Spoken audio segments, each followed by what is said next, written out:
Homemade pasta.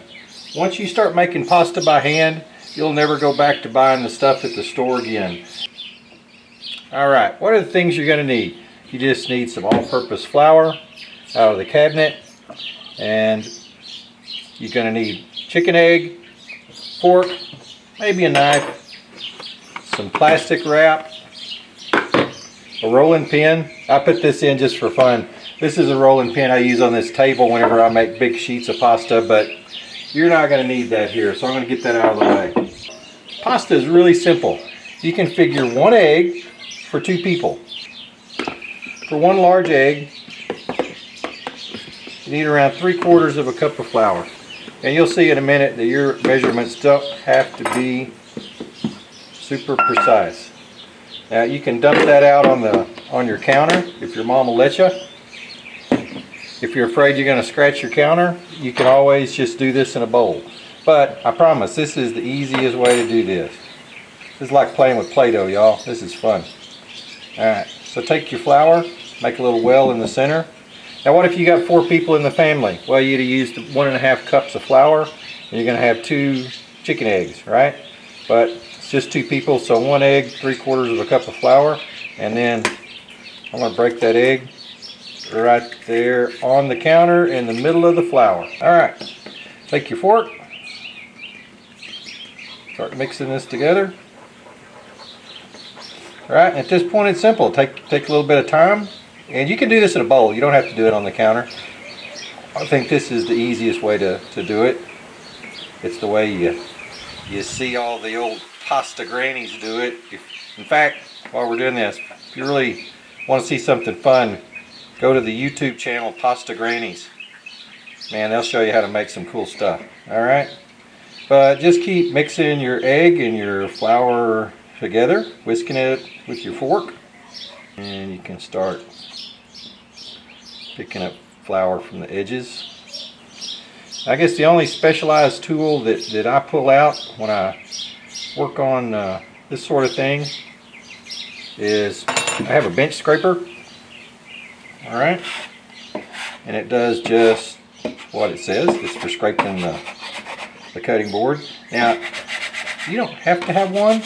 If you're working on your mom's beautiful counter, I'd be careful, but she's probably got some kind of a spatula or something that you could use. Because this is going to want to stick to the counter just a little bit until it starts to form into a dough. So get something you can use that you can work this dough with without damaging the counter surface, and you're good. You're golden. Alright. After it comes together pretty well, then the fun part, you just got to get in there with your hands now. Alright. Just got to get in there. It's a little bit wet and sticky at this point, but you're going to just work this flour into it. If it sticks on your hands, roll it off. This is kind of like Play-Doh, I'm telling you. Because I know you washed your hands really well before you started. There's no way you'd start to cook for your family with dirty hands, I'm sure of that.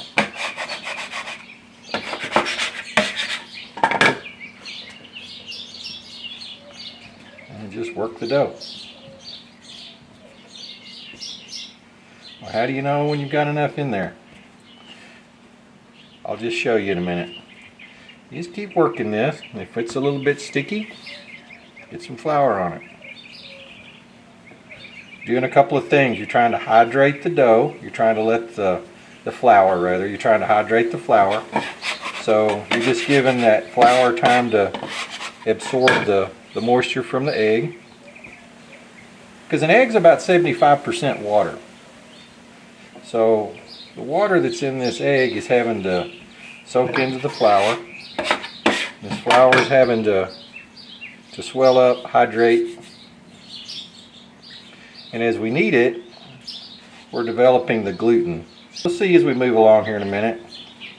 This will start to get smooth, and we'll slowly use up a lot of this flour. Now you can tell this dough's starting to come together, but it's still a little sticky, and I don't know if you can tell, it's a little grainy still. It hasn't become really smooth and elastic. And so you just keep working it.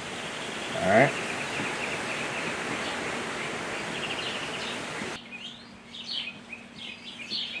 But see, y'all, this is simple.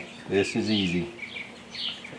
You just work the dough, work that flour into it.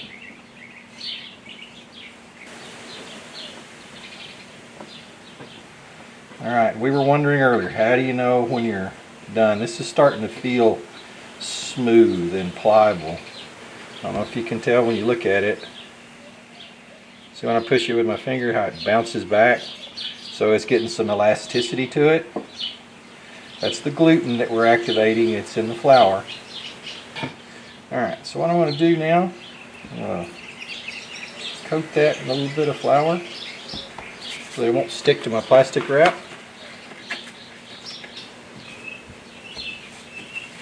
Put your dough in there, wrap it up. I'm going to stick that in the refrigerator, clean up my station.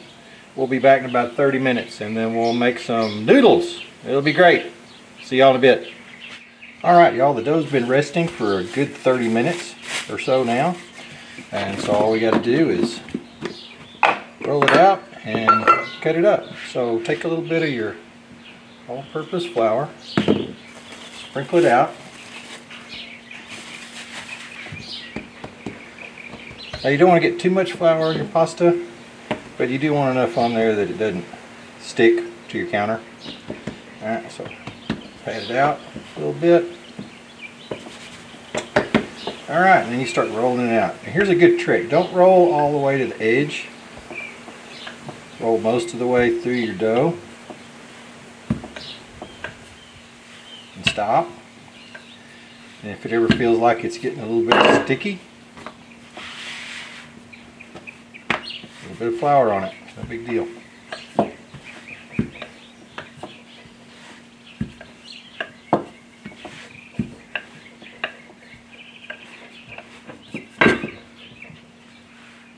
You're going to want to roll this until it gets thin enough that you can read through it.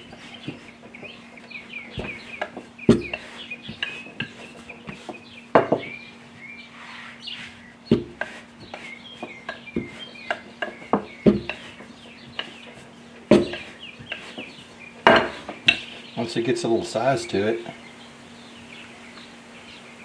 you can roll it back on the pin to move it around. I don't know if you can tell, this is getting pretty close. I'm about ready to declare victory on this. So now to make the noodle, it's pretty simple. You can roll this up. Just be a little bit gentle with it. It's thin, it's delicate.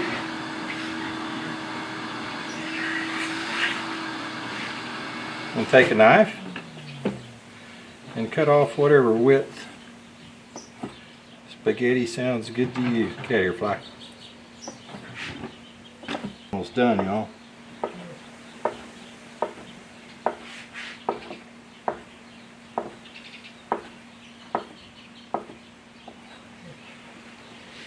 Okay, now I got this fancy little drying rack. You can you do need to unroll these pieces. You can hang them on, for years I hung them on a dowel rod strung between the back of a couple of kitchen chairs, and that still works just great. You can unroll it, and you know, something you can do is loosen these up, put them in a little pile with some flour on them so they don't stick. If you got a way to hang them, that's probably preferable. Now I'll tell you that this is different when you cook it. This is when you put this in a pot of boiling water like you do your regular pasta. It's not going to cook for 9, 10, 12 minutes. This is going to be done in 2 to 3 minutes. Fresh pasta cooks very, very quickly. And this is about it. So how long do you let this dry? Well, fresh pasta is just as it says, it's pretty fresh. So I'm probably going to be cooking supper in about an hour, so that's plenty of time for this to dry out all it needs to dry. And there you go. Fresh pasta wasn't difficult, and I promise once you start making this stuff, you may never go back to eating dried pasta again.